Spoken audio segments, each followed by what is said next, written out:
علیکم ورحمۃ اللہ نحمدہ و نصلی علی رسولہ الکریم اما بعد فاعوذ باللہ من الشیطان الرجیم بسم اللہ الرحمن الرحیم رب اشرح لی صدری ویسر لی امری واحلل عقدۃ من لسانی یفقہوا قولی۔ حصن المسلم میں آج باب نمبر 28 ہے جس میں سونے کے اذکار کا بیان ہے، اور یہ روایت یہاں حدیث نمبر 104 ہے۔ ہر رات جب بستر پر بیٹھے تو سورۃ الاخلاص، سورۃ الفلق اور سورۃ الناس پڑھ کر دونوں ہتھیلیوں پر پھونک کر جسم کے جس حصے پر ہو سکے ہاتھ پھیرے۔ پہلے چہرے، سر اور جسم کے سامنے والے حصے سے شروع کرے اور یہ عمل 3 مرتبہ کرے۔ ٹھیک ہے، چہرے، سر اور جسم کے سامنے والے حصے سے شروع کرے، اور جہاں جہاں تک آپ کا دونوں ہاتھ جا سکیں، دونوں ہتھیلیوں پر پھونک ماری ہوئی ہے نا، تو وہاں تک ہاتھ پھیر دیں انشاءاللہ، اور 3 مرتبہ عمل کرنا ہے۔ یعنی یہ نہیں کہ 3 دفعہ سورت پڑھنی ہے، بلکہ پہلے سورہ اخلاص، پھر سورۃ الفلق، پھر سورۃ الناس پڑھ کے 1 دفعہ یہ عمل کرنا ہے، پھر دوسری دفعہ، پھر تیسری دفعہ، اسی طرح سے۔ بخاری میں یہ روایت آئی ہے، 5017 اس کا نمبر ہے۔ تو انشاءاللہ اللہ سبحانہ تعالیٰ سے دعا ہے کہ اللہ تعالیٰ ہمیں توفیق دیں کہ ہم یہ کام کریں۔ ٹھیک ہے، دیکھیں ہم ہر وقت کسی نہ کسی جسمانی، ذہنی، روحانی تنگی کا، بیماری کا شکار رہتے ہیں، یا کبھی کبھار تو ہمیں علم بھی نہیں ہوتا اور ہمارے کسی جسم کے کسی حصے میں درد شروع ہو جاتی ہے، کبھی غفلت، سستی ہوتی ہے۔ ٹھیک ہے، تو یہ سب چیزیں شیطان ہی کی طرف سے ہوتی ہیں۔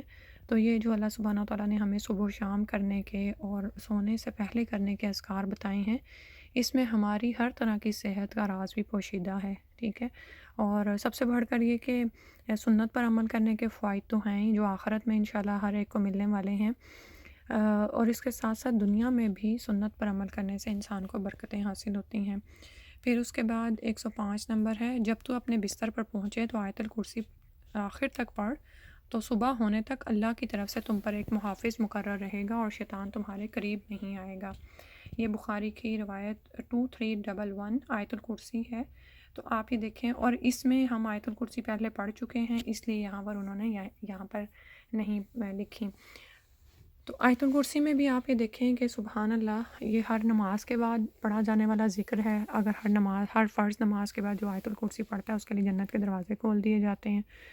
ٹھیک ہے، اور یہاں پر بتایا جا رہا ہے کہ اگر رات کو انسان پڑھ کر سوتا ہے تو اللہ کی طرف سے ایک محافظ فرشتہ اس کا نگران ہو جاتا ہے، کیونکہ آپ یہ دیکھیں کہ اللہ سبحانہ تعالیٰ نے ہمیں جب دنیا میں اتارا ہے تو ہمارے ساتھ ہی ہماری آزمائشیں بھی ہیں، اور سب سے بڑھ کر شیطان جو ہمارا کھلا دشمن ہے، جس سے ہمیں قرآن میں متنبع کیا گیا ہے، تو اس سے بچاؤ کے طریقے بھی سکھائے گئے ہیں۔ اور شیطان تو ایسا ہے کہ وہ آپ کا 24 گھنٹے کا دشمن ہے، اس کو تو رات کو بھی نیند نہیں آتی، یا کسی بھی لمحے وہ نہیں سوتا اور غافل ہوتا، تو وہ رات کے وقت بھی انسان کو مصیبت میں ہی مبتلا رکھتا ہے۔ بعض اوقات دیکھا ہوگا آپ نے کہ ایسے عجیب سے خیالات اور خواب بن کر ذہن میں گھوم رہے ہوتے ہیں رات کو سوئے پڑے، اور نیند ہی ساری بے چین ہو جاتی ہے، بے قرار ہو جاتا ہے انسان۔ تو ضرور اس بات کی بھی پابندی کریں کہ رات سونے سے پہلے آیت الکرسی پڑھ لیں۔ پھر 106 نمبر ہے، جو شخص سورہ البقرہ کی یا درج ذیل آخری 2 آیتیں رات کے وقت پڑھے تو یہ اسے کافی ہو جائیں گی۔ یہ پڑھ لیتے ہیں۔ آمن الرسول بما انزل الیہ من ربہ والمؤمنون کل آمن باللہ وملائکتہ وکتبہ ورسلہ لا نفرق بین احد من رسلہ وقالوا سمعنا وأطعنا غفرانك ربنا وإليك المصير لا يكلف الله نفسا إلا وسعها لها ما كسبت وعليها ما اكتسبت ربنا لا تؤاخذنا إن نسينا أو أخطأنا ربنا ولا تحمل علينا إصرا كما حملته على الذين من قبلنا ربنا ولا تحملنا ما لا طاقة لنا به واعف عنا واغفر لنا وارحمنا أنت مولانا فانصرنا على القوم الكافرين۔ سورہ البقرہ کی آخری 2 آیات ہیں 285 اور 286، اور بخاری میں اور مسلم میں یہ روایت آئی ہے۔ بخاری میں 4008 اور مسلم میں 828 نمبر ہے۔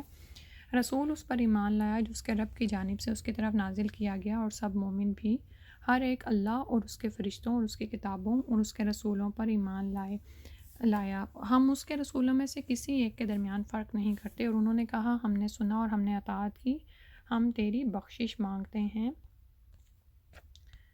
اے ہمارے رب، اور تیری ہی طرف لوٹ کر جانا ہے۔ اللہ کسی جان کو تکلیف نہیں دیتا مگر اس کی گنجائش کے مطابق، اسی کے لیے ہے جو اس نے نیکی کمائی اور اسی پر ہے جو اس نے گناہ کمایا۔ اے ہمارے رب، ہم سے مواخذہ نہ کر اگر ہم بھول جائیں یا خطا کر جائیں۔ اے ہمارے رب، ہم پر کوئی بھاری بوجھ نہ ڈال جیسے تو نے اسے ان لوگوں پر ڈالا جو ہم سے پہلے تھے۔ اے ہمارے رب، اور ہم سے وہ چیز نہ اٹھوا جس کے اٹھانے کی ہم میں طاقت نہ ہو، اور ہم سے درگزر کر اور ہمیں بخش دے اور ہم پر رحم کر۔ تو ہی ہمارا مالک ہے، سو کافر لوگوں کے مقابلے میں ہماری مدد فرما، آمین یا رب العالمین۔ تو یہ بھی انشاءاللہ ہم اپنی عادت میں شامل رکھیں۔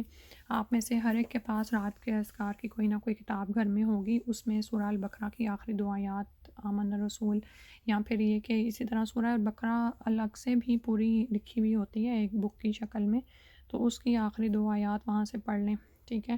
کچھ دنوں تک آپ یہ عمل دہرائیں گے تو یہ آیات آپ کو یاد ہو جائیں گی۔ اور ان کی جو پیچھے ہم نے اس کی فضیلت کے بارے میں پڑھا ہے وہ کیا تھا کہ یہ کافی ہو جائیں گی، آخری 2 آیات اگر رات کے وقت پڑھے تو یہ سے کافی ہو جائیں گی۔ آپ یہ دیکھیں کہ سوتے وقت بھی مختلف طرح کے خیالات اور یعنی حزن اور غم ہمیں نہیں چھوڑتے، کبھی ہم دنیا کے بارے میں اس میں مبتلا ہو جاتے ہیں یا آخرت کے بارے میں، تو اس میں تمام ہی چیزیں آ گئی نا کہ جس سے ہم اللہ کے حضور توبہ استغفار کرتے ہیں۔ تو اللہ تعالیٰ ہمیں یہ توفیق دے کہ ہم اس کو پڑھیں، سمجھیں اور ہر رات ان کی تلاوت کر کے سوئیں، آمین۔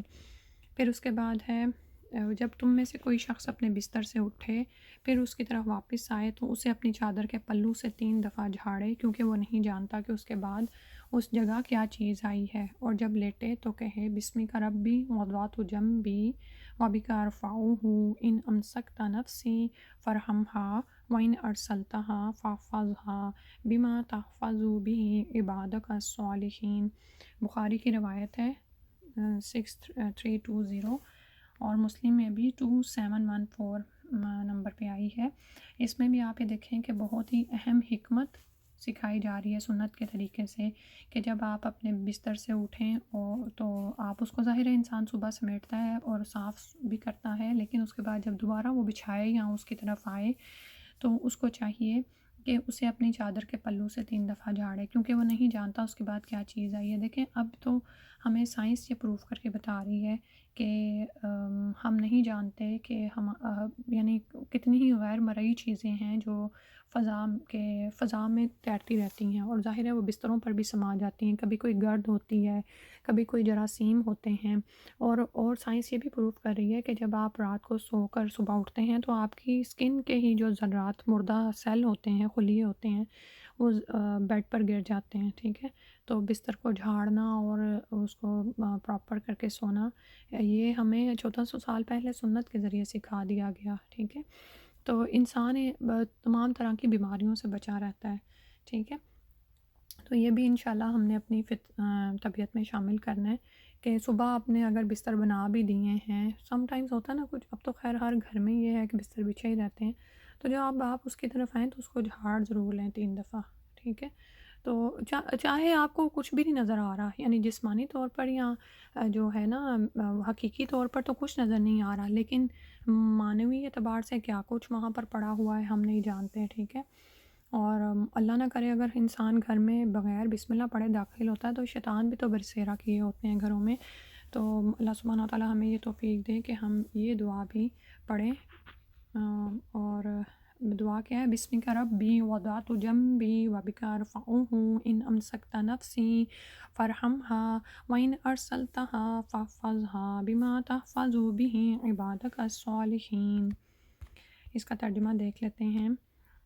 تیرے ہی نام کے ساتھ اے میرے پروردگار میں نے اپنا پہلو رکھا اور تیرے ہی نام کے ساتھ اس سے اٹھاؤں گا، پس اگر تو میری جان کو روک لے تو اس پر رحم کر، اور اگر چھوڑ دے تو اس کی حفاظت کر، جس کے ساتھ وہ اپنے نیک بندوں کی حفاظت کرتا ہے، ٹھیک ہے۔ اور اس میں نا ایک بات اور میرے ذہن میں آ رہی تھی کہ آج کل جیسے ہمارے سونے جاگنے کی جو ترتیب ہے وہی بدلتی جا رہی ہے۔ اللہ تعالیٰ نے دن کو کام کرنے کے لیے اور رات سونے کے لیے بنائی، الا یہ کہ کوئی مجبوری ہو یا کوئی انسان اپنی طبیعت سے مجبور ہو گیا یا اسے کوئی بیماری لاحق ہو گئی ہے، ادروائز سنت طریقہ کیا ہے کہ نبی صلی اللہ علیہ وسلم عشاء کے بعد نہیں جاگتے تھے، ٹھیک ہے۔ الا یہ کہ کوئی مہمان ہو یا کوئی آپ نے علمی ریسرچ کرنی ہے، ادروائز رات کے وقت بغیر کسی خاص ضرورت کے انسان یعنی لغو میں مشغول رہے، اس بات سے منع کیا گیا، یہ سنت کے خلاف ہے، ٹھیک ہے۔ تو اگر ہم رات کو جلدی سوئیں گے تو انشاءاللہ العزیز تہجد بھی پڑھ سکتے ہیں، صبح کے وقت بھی فریش ہوں گے۔ ادروائز آپ دیکھیں کہ جب آپ رات کو لیٹ سوتے ہیں تو صبح اٹھ بھی جاتے ہیں تو فجر کے وقت فریش نہیں ہوتے، گرتے پڑتے انسان نماز پوری کر رہا ہوتا ہے الا ماشاء اللہ۔ تو انشاءاللہ ہم کوشش کریں کہ ہم جو ہے سنت کے مطابق سوئیں اور سنت کے مطابق اٹھیں۔ اور اس میں ایک ٹپ میں بتانے لگی تھی کہ ہم میں سے بہت سے لوگ کوشش کرتے ہیں کہ وہ فجر کے بعد نہ سوئیں اور جاگتے رہیں، تو اس کے لیے ایک یہ ٹپ ہے کہ آپ جب نماز کے بعد یا جب آپ سو کر اٹھے ہیں تو اپنے بستر کو اسی وقت جو سا بنا لیں، یعنی درست کر دیں، یعنی اس پر سے سونے کے آثار مٹا دیں، ڈسٹنگ وغیرہ ہوتی ہے نا تو وہ آپ کر لیں۔ تو اس سے کیا ہوگا کہ جب آپ نماز پڑھیں گے تو اس کے بعد آپ بستر کی طرف نہیں جائیں گے، ٹھیک ہے۔ اور پھر باہر آپ نکل سکتے ہیں، چہل قدمی کر سکتے ہیں، پانی وغیرہ پی سکتے ہیں، ڈرنکس پئیں تاکہ آپ کے معدے کا نظام چلنا شروع ہو جائے اور آپ جاگ جائیں، ٹھیک ہے۔ اور کیونکہ نا جب ہم بستر کو کھلا چھوڑ دیتے ہیں تو پھر انسان کے وہ طبیعت ہے نا کسل مندی سی طاری رہتی ہے، وہ واپس اس طرف جاتا ہے۔ اور اگر آپ یہ عادت اپنا لیں نا تو آپ یہ دیکھیں کہ اٹھتے ہی ہمیں تھوڑی ایسی حرکت کی ضرورت ہوتی ہے تاکہ ہم فریش ہو جائیں۔ تو جب آپ بستر کو ہی جھاڑیں گے، اس کے ساتھ ہی مصروف ہو جائیں گے نا تو آپ کے اندر ایک چستی آ جائے گی، اور انشاءاللہ پھر آپ اچھے طریقے سے وضو کر کے پھر نماز پڑھیں۔ اور مسواک ضرور کریں، مسواک بھی صبح جگانے کے لیے مفید ہوتی ہے۔ جب آپ کوئی چیز چبانا شروع کر دیتے ہیں نا تو وہی آپ کا معدہ جو سا ہے وہ عمل کرنا شروع کر دیتا ہے، تو پھر آپ ایکٹیو ہو جاتے ہیں، وہ جو غبار سا سر کو چڑھ رہا ہوتا ہے وہ ختم ہونا شروع ہو جاتا ہے۔ پھر اس کے بعد 108 ہے اللہم انک خلقت نفسی وانت توفاها لک مماتها ومحیاها ان احییتها فاحفظها وان امتها فاغفر لها اللہم انی اسألک العافیہ۔ مسند احمد میں یہ آئی ہے اور مسلم میں بھی آئی ہے۔ تو اس کا ترجمہ دیکھ لیتے ہیں۔ اے اللہ، تو نے ہی میری جان پیدا کی، تو ہی اسے فوت کرے گا، تیرے ہی لیے اس کی موت اور زندگی ہے۔ اگر تو اسے زندہ رکھے تو اس کی حفاظت کر، اور اگر اسے موت دے تو اسے بخش دے۔ اے اللہ، میں تجھ سے عافیت کا سوال کرتا ہوں۔ عافیت زندگی میں بہت زیادہ ضروری ہے۔ ایک تو خیریت ہوتی ہے نا، خیر کے ساتھ کام ہو جائے، بھلائی کے ساتھ نیکی کو۔ ایک ہوتا ہے عافیت کہ کام تکمیل کو بھی پہنچ جائیں اور اس میں کوئی پریشانی، کوئی الم، کوئی دکھ اور حزن بھی نہ ہو، ٹھیک ہے۔ تو ہم جیسے صبح و شام کی دعاؤں میں بھی ہم عفو اور عافیت کی دعا مانگتے ہیں، تو اسی طرح رات کے وقت بھی عافیت کی دعا انسان مانگے۔ آپ یہ دیکھیں کہ جو یعنی قیامت کے آثار ظاہر ہو رہے ہیں، جو قیامت کی نشانیاں ظاہر ہو رہی ہیں، تو ہم دیکھتے ہیں کہ جسمانی، ذہنی، روحانی، اہل میں سے، مال میں سے عافیت ختم ہوتی جا رہی ہے، ہوتا ہے نا۔ یعنی آپ بھی اس کو محسوس کرتے ہوں گے، بعض اوقات کوئی کام ہو جاتا ہے لیکن اس میں وہ دل کی خوشی اور سرور حاصل نہیں ہوتا۔ اسی طرح بعض اوقات ہم بہت اچھا دن گزارے ہوتے ہیں تو ہمیں اپنے مال کی طرف سے، اپنی اولاد کی طرف سے کوئی پریشانی ایسے ہی بیٹھے بیٹھائے آ جاتی ہے۔ تو اللہ تعالیٰ، اللہ کے رسول صلی اللہ علیہ وسلم نے جو دعائیں سکھائی ہیں بہت ہی خوبصورت ہیں، تو عافیت کی دعا کو مانگنا بھی مت بھولیں۔ اور اس میں سارے ہر طرح کی تنگی، تکلیف، پریشانی سے نجات ہے۔ عافیت کی دعا میں دراصل برکت ہے، اللہ تعالیٰ سے برکت مانگنا، آسانی مانگنا، ٹھیک ہے۔ اس کے بعد 3 دفعہ جو دعا پڑھی جاتی ہے وہ ہے اللہم، 109 ہے، رسول اللہ صلی اللہ علیہ وآلہ وسلم جب سونے کا ارادہ کرتے تو اپنا دایاں ہاتھ اپنے رخسار کے نیچے رکھتے، پھر کہتے اللہم قنی عذابک یوم تبعث عبادک، اللہم قنی عذابک یوم تبعث عبادک، اللہم قنی عذابک یوم تبعث عبادک۔ اور اس کا ترجمہ ہے اے اللہ، مجھے اپنے عذاب سے بچا جس دن تو اپنے بندوں کو جمع کرے گا۔ پھر 110 ہے بسمک اللہم اموت و احیا، بخاری اور مسلم دونوں میں آئی ہے، اے اللہ میں تیرے ہی نام کے ساتھ مرتا ہوں اور زندہ ہوتا ہوں۔ آپ اور 111 نمبر ہے، آپ صلی اللہ علیہ وآلہ وسلم نے فرمایا کیا میں تم دونوں یعنی علی اور فاطمہ رضی اللہ عنہما سے آپ صلی اللہ علیہ وسلم کلام فرما رہے تھے کہ میں آپ تم دونوں کو وہ چیز نہ بتاؤں جو تمہارے لیے خادم سے بہتر ہو، جب تم اپنے بستر پر جاؤ تو کہو سبحان اللہ 33 مرتبہ یعنی اللہ تعالیٰ کی تسبیح بیان کرنا، الحمدللہ 33 مرتبہ یعنی اللہ کی حمد بیان کرنا، اللہ اکبر 34 مرتبہ یعنی اللہ تعالیٰ کی تکبیر بلند کرنا، یہ تمہارے لیے خادم سے بہتر ہے، بخاری اور مسلم میں دونوں میں یہ آئی ہے۔ پھر اس کے بعد 112 نمبر ہے اللہم رب السماوات السبع و رب العرش العظیم ربنا و رب کل شیء فالق الحب والنوى ومنزل التوراة والانجیل والفرقان اعوذ بک من شر کل شیء انت آخذ بناصیتہ اللہم انت الاول فلیس قبلک شیء وانت الآخر فلیس بعدک شیء وانت الظاہر فلیس فوقک شیء وانت الباطن فلیس دونک شیء اقض عنا الدین واغننا من الفقر، مسلم کی روایت ہے اور یہ بھی بہت ہی خوبصورت دعا ہے۔ اچھا دعائیں اتنی زیادہ ہو گئی ہیں، ہو سکتا ہے آپ کے دل پر بوجھ بن رہا ہو کہ اتنی زیادہ پڑھنی ہے، تھوڑے دنوں تک پڑھیں گے نا تو پھر آپ کو عادت ہو جائے گی انشاءاللہ۔ اور دیکھیں جس چیز میں ہماری پریشانیوں کا علاج ہو ہم ان کو کیوں نہ کریں۔ اب دیکھیں اس دعا کا ترجمہ سنیں، اے اللہ، اے ساتوں آسمانوں کے رب اور عرش عظیم کے رب، یعنی وہ تخلیقات میں جو سب سے بڑی چیز ہے عرش، اس کا بھی رب اللہ ہی ہے، ہمارے اور ہر شے کے رب، دانے اور گٹھلی کو پھاڑنے والے، یعنی یہ اللہ تعالیٰ کی قدرت کا بیان ہے، اس کی عظمت کا بیان ہے کہ کس طرح سے اللہ تعالیٰ دانے اور گٹھلی کو مٹی کے نیچے پھاڑ دیتے ہیں۔ توریت، انجیل اور فرقان نازل کرنے والے، میں ہر اس چیز کی شر سے تیری پناہ چاہتا ہوں جس کی پیشانی تو پکڑے ہوئے ہے، اور اللہ تعالیٰ ہر چیز کی پیشانی پکڑے ہوئے ہیں، ہر چیز ان کے قبضہ قدرت میں ہے، تو پھر اللہ ہی کی طرف انسان رجوع کرے۔ اے اللہ تو ہی اول ہے پس تجھ سے پہلے کوئی چیز نہیں، تو ہی آخر ہے پس تیرے بعد کوئی چیز نہیں، تو ہی ظاہر ہے پس تجھ سے اوپر کوئی چیز نہیں، اور تو ہی باطن ہے پس تجھ سے پوشیدہ کوئی چیز نہیں، ہم سے قرض ادا کر دے اور ہمیں فقر سے غنی کر دے۔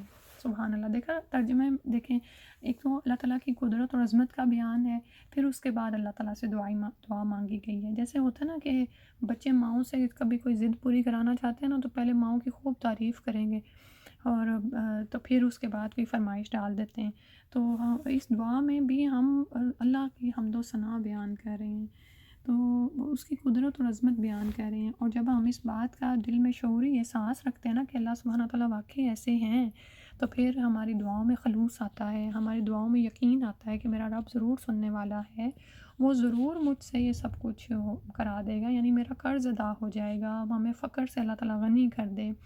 آج بندے کو معاشی مجبوری کوئی نہ کوئی تنگی لگی ہوئی ہے، تو کیوں نہ ہم اللہ سے مانگیں اللہ تعالیٰ ہمارے رزق کو وسیع فرما دے، آمین۔ اس کے بعد 113 نمبر ہے الحمدللہ الذی اطعمنا وسقانا وکفانا وآوانا فکم ممن لا کافی لہ ولا مووی۔ سب تعریف اللہ کے لیے ہے جس نے ہمیں کھلایا اور پلایا اور ہمیں کافی ہو گیا اور ہمیں جگہ دی، پس کتنے ہی لوگ ہیں جنہیں کوئی کفایت کرنے والا نہیں اور نہ کوئی جگہ دینے والا ہے۔ اللہ اکبر۔ تو الحمدللہ اللہ کا بہت احسان ہے کہ اللہ تعالیٰ نے ہمیں یہ سب کچھ عطا فرمایا ہے، واقعی کتنے ہی لوگ ہیں جنہیں کوئی کفایت کرنے والا نہیں ہے۔ آپ یہ دیکھیں کتنے ہی لوگ ہیں جن کے پاس کھانے کو کچھ نہیں ہے، جن کے پاس چھت نہیں رہی ہیں، ٹھیک ہے۔ اب جہاں بھی قدرتی آفات آئی ہوئی ہیں آپ جانتے ہیں کہ کیسے لوگ اپنے گھروں سے محروم ہو گئے ہیں، ایک چیز کو ترس گئے ہیں، تو اللہ سبحانہ تعالیٰ ہمیں عافیت میں رکھے اور اللہ سبحانہ تعالیٰ ہم پر اپنا خاص فضل فرمائے اور امت مسلمہ پر اپنا خاص فضل فرما دے، آمین۔ اس کے بعد 114 نمبر ہے اللہم عالم الغیب والشہادۃ فاطر السماوات والارض رب کل شیء وملیکہ اشہد ان لا الہ الا انت اعوذ بک من شر نفسی ومن شر الشیطان وان اقترف سوءا علی نفسی او اجرہ الی مسلم۔ یہ ابو داؤد اور صحیح ترمذی میں آئی ہے اور اوپر والی مسلم کی روایت تھی، ٹھیک ہے۔ ترجمہ دیکھتے ہیں۔ یہ وہ دعا ہے نا جو آپ شام کو بھی پڑھتے ہیں، صبح و شام کے اذکار میں بھی شامل ہے۔ اے اللہ، اے غیب اور حاضر کو جاننے والے، آسمانوں اور زمین کو پیدا کرنے والے، ہر چیز کے پروردگار اور مالک، میں گواہی دیتا ہوں کہ تیرے علاوہ کوئی عبادت کے لائق نہیں۔ میں تیری پناہ مانگتا ہوں اپنے نفس کے شر سے اور شیطان کے شر سے اور اس کے شرک سے اور اس بات سے کہ میں اپنے نفس پر برائی کا ارتکاب کروں یا کسی مسلمان سے برائی کروں۔ پھر اس کے بعد ہے 115 نمبر ہے، آپ صلی اللہ علیہ وآلہ وسلم اس وقت تک نہیں سوتے تھے جب تک سورہ الف لام میم تنزیل السجدہ اور سورہ تبارک الذی بیدہ الملک نہ پڑھ لیتے۔ ترمذی اور صحیح الجامع کی روایت ہے۔ اس میں بھی اگر آپ پر یہ شروع میں مشکل لگے تو تبارک الذی کو پڑھنا شروع کر دیں پہلے، ٹھیک ہے۔ یہ قبر کے عذاب سے بچانے والی اور اس کی اور بھی بے شمار فضیلتیں ہیں، اور انسان کو یہ یاد کراتی ہے کہ اس کا دنیا میں مقصد زندگی کیا ہے، ٹھیک ہے۔ تو پہلے آپ اس کی اپنی عادت پکی کر لیں، جب یہ ہو جائے تو اس کے بعد الف لام میم تنزیل السجدہ پڑھ لیں، ٹھیک ہے۔ تنزیل الکتاب لا ریب فیہ، یہ والی وہ چھوٹی والی صورت پڑھنی ہے، کیونکہ الف لام میم جو حامیم سجدہ ہے وہ نہیں، الف لام میم سجدہ پڑھنی ہے انشاءاللہ۔ اس کے بعد 116 نمبر ہے، جب تو اپنے بستر پر جائے تو نماز والا وضو کر، پھر اپنے دائیں پہلو پر لیٹ جا۔ یہ دعا پڑھ کر سونے کے بعد اگر تو فوت ہو گیا تو فطرت پر فوت ہوگا۔ اور اس میں سنت کیا بتائی جا رہی ہے کہ نماز سونے سے پہلے نماز والا انسان وضو کر لے۔ اس سے کیا فائدہ ہوتا ہے؟ اس سے آپ کی صبح نیند کھل جاتی ہے۔ یہ ابھی جو میں بتا رہی تھی نا کہ ہم میں سے کتنے لوگ ہیں جو یہ چاہتے ہیں کہ وہ صبح اٹھے ہیں لیکن عادت نہیں بن رہی ہوتی نا، تو ایک یہ بھی اس میں سے ٹپ ہے کہ انسان سونے سے پہلے وضو کرے۔ اور اس میں بھی پھر وہی ہوگا جیسے شیطان ہمارا کھلا دشمن ہے، اگر آپ کی عادت میں یہ چیز شامل نہیں ہے تو وہ آپ کو اس سے ہٹائے گا، لیکن آپ نے کہنا ہے کہ مجھے یہ عمل کرنا ہے، تو پھر انشاءاللہ عادت پکی ہو جائے گی۔ اللہم اسلمت نفسی الیک وفوضت امری الیک ووجہت وجہی الیک والجأت ظہری الیک رغبتا ورہبتا الیک لا ملجا ولا منجا منک الا الیک آمنت بکتابک الذی انزلت وبنبیک الذی ارسلت۔ بخاری اور مسلم دونوں میں یہ روایت بھی آئی ہے۔